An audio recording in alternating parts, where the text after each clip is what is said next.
Michael, it's defeat in the Hillier Cup semi-final stage, and well, there's not many worse ways to lose a cup tie than on penalties, especially the amount of penalties that were taken. Yeah, look, it's disappointing to score 2 goals at home and not get the job done. A little bit more disappointing, but look, when you get to penalties, it's the luck of the draw. And like I said, there was a lot of penalties saved, but look, fair play to Northampton, they got the job done.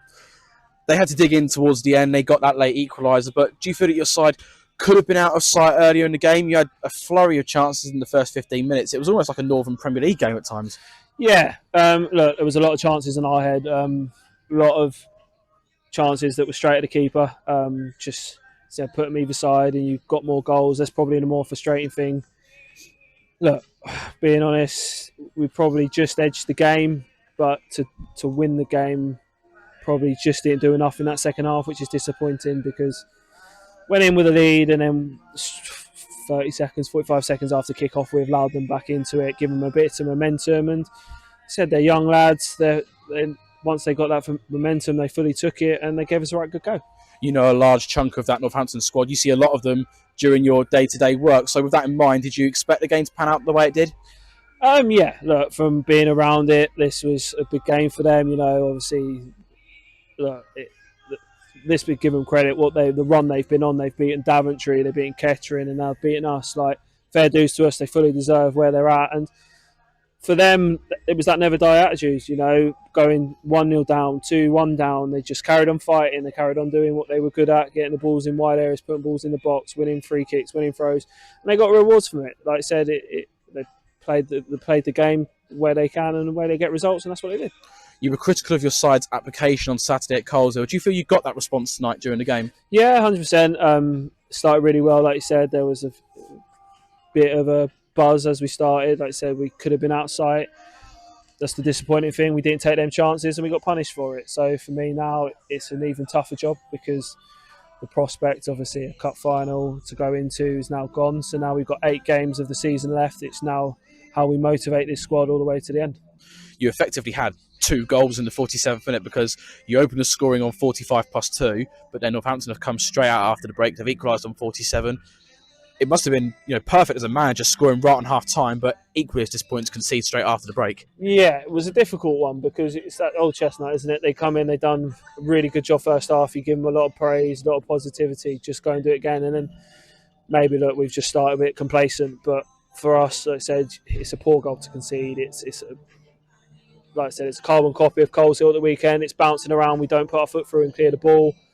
These are the mistakes we need to start learning from, and need to start learning from quickly because at the moment we're being punished for them. So, yeah, look, it's disappointing. It definitely swung the game back in their favour, but we had to dig in. We got another goal, we just couldn't see it out. You showed a good reaction going 2-1 up almost instantly after conceding that equaliser, and you looked as though you were comfortable at stages of that second half. They had their chances, but it's just a lapse in concentration, and it's a shame for David because he's been such a positive performer, and it's not his fault by any means that this game's been lost tonight, but it's just one moment of perhaps a lapse in concentration, and that's what's cost the win in normal time. Yeah, 100%. I think he's been fantastic, and this result won't define him. That penalty won't define him. He's been absolutely superb since he's come in the door. And I think it's just a bit, isn't it? At your last minute, you're desperate to keep on to that lead, and it's a bit of tiredness. Maybe it just comes in. But look, we've done enough to score more goals than that. That shouldn't have been as close as what it should have been, and that's the disappointing thing for us. But these boys have to take this disappointment that they're feeling, the down, how down they are. They now need to take that and move forward. We've got 8 games, and like I said, it changes the dynamics now, doesn't it? We're not just playing for our shirts, we're now playing for our futures at this football club. It gives myself, Ports, Ryan that opportunity now to see what players here and what players we'll want to keep next year. Some people believe that penalties are about mindset, about skill. Others believe it's just a lottery. Where do you stand on that? Look, it's a bit of both. Unfortunately, someone has to miss for someone to win, and look, you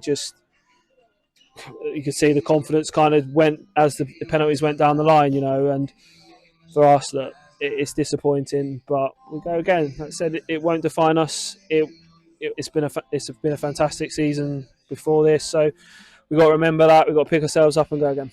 You alluded to it a moment ago, but how do you approach these final 7 games in the Northern Premier League? You've not got anything tangible to strive for, but I suppose a top half finish isn't out of the question just yet. Yeah, of course. Look, this is the thing now. It's about their mindset and how well they want to do as a group.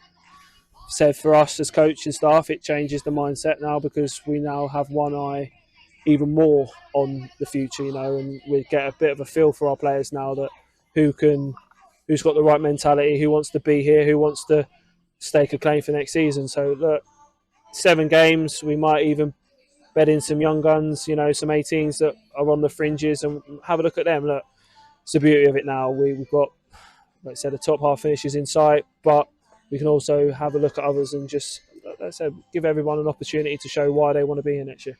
And on to Saturday, Racing Club Warwick here at Hayden Road on non-league day as well. So I'm sure you want to see plenty of fans getting down here and getting behind the team for that one. But also from your side, I'm sure you want to see a reaction, not only after tonight, but also after the defeat that you had in the reverse fixture to Warwick. And I guess you'll be looking for people to stake a claim for that massive game just down the A45 the week after. Yeah, look, that's the beauty of it, isn't it? Like I said, the games come thick and fast, and we now need to wipe today. It's gone. It's over. Now we look forward again to Saturday, and it's a fresh game. Like I said, both teams 90 minutes 0-0 at the start. Let's see what happens. Like I said, we're looking at mentality now of players who wants to stake a claim, who wants to be that one that wears that shirt and goes forward with it. So yeah, look, it is what it is. It's a difficult evening, but we'll move again. Calvin, it must be such a gut-wrenching feeling in that dressing room, because that's some of the best football you've played this season, but you've come out on the losing side. Just give us your thoughts after that. Gutted. I'm gutted. Personally, the lads are all gutted. I think it was there for the taking for us to win the game in normal time, but we're gutted. But what can you do? That's football. We were just speaking about some of the chances off camera. You had a flurry of opportunities in that opening 15 minutes. If any of them go in, it could have been a different game, but that is football, as you say, and goals at crucial times can change moments. Yeah, it was obviously before we scored, Callum scored right on half time. We could have been 3 up in the first half early on. I think we really surprised them with our physicality from the throw-ins, and being only 1 up. Maybe that's cost us in the end. Maybe we would have took a couple more chances in the first half. Michael Harmon's obviously seen a lot of these players. He works a lot with them every day. Were you aware of the threats that they would carry, particularly the long throw that they've got themselves? Yeah, we knew about the throw-in. We knew it was a game of the throw-ins, really, wasn't it? Most of the goals would have from the throws, but we were aware of it. But then obviously we didn't deal with it a couple of times, and it's cost us. Just as captain, I'm sure you would have been keen to see a reaction after the defeat on Saturday. Do you feel that you got that? Definitely. You could sense it was different in the dressing room before the game. Even in the warm-up, it was different. And then the start we had, obviously, it proved that we turned it around from Saturday. And did you feel confident going into those penalty kicks, because this club's had such a good record in spot kicks? You obviously won in the FA Cup earlier in the season, so you must have felt confident going into them. Yeah, we were confident. We back Adam all the way as well to save a couple. There was lads, as soon as Michael said who wants to take one, there were 6 lads straight away. So lads were confident, and obviously it just hasn't gone our way after a long shootout. And it was very different to the Corby one. I think that finished 2-1. This one's finished 9-8. The standards and qualities were top. Yeah, they were top. Just hasn't gone our way. Just a shame we couldn't. Adam either couldn't save a couple more. They could have put a couple more wide. It would have been handy, but that's penalties. And just on to the final 7 games, you look at the teams that you've got to play. You've got non-league day against Racing Club Warwick. You've then got a big game just down the road at Wellingborough. Corby still to play, all the teams in the playoffs. So even though there's nothing tangible to fight for, still some really exciting matches to look forward to. Yeah, obviously we've got Racing Club Warwick on Saturday. Can't really look past that, because if we didn't perform there in the start and they blew us away, so we don't want that on our home patch. So we've got to be up for that. And then obviously we've got Wellingborough to look forward to after. And then, like you say, got some big sides to play, so we've got to bring it. Otherwise, it won't be good for us. And just on Racing Club Warwick, we speak a lot about keeping yourselves motivated when you're in the middle of the table with not a lot to play for.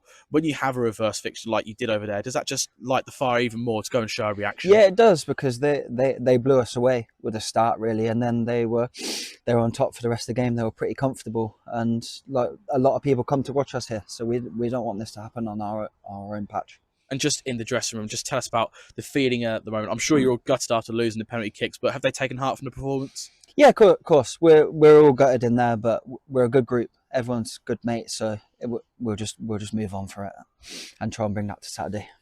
I don't need love.